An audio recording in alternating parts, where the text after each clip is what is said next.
Kuna kipindi maisha yanakufundisha njia ngumu kuliko hata shule.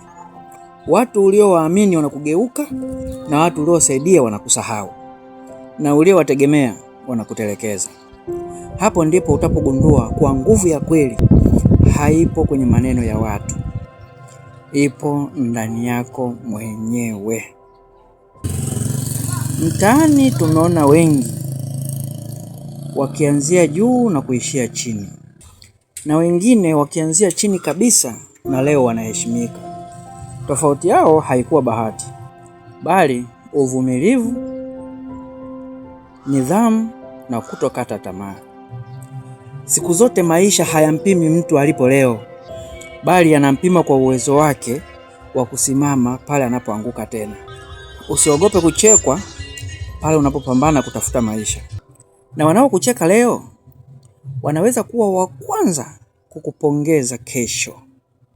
Kumbuka, kila mafanikio makubwa yamezaliwa kwenye maumivu, vikwazo na maneno ya kukatisha tamaa.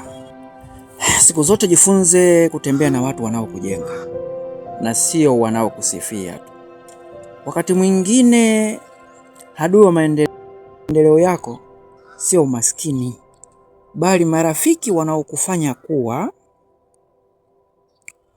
uamini kuwa hakuna haja ya kujituma zaidi. Mwisho wa siku, maisha ni safari. Usikate tamaa kwa sababu ya ukurasa mmoja mbaya, kwa sababu kitabu kimoja hakijaisha bado kuandikwa. Endelea kusonga mbele, maana kesho inaweza kuwa sababu ya kusahau maumivu ya leo. Hiyo ni tafakuri yangu ya leo. Kama umeipenda, unaweza kunifollow, kulike na kucomment.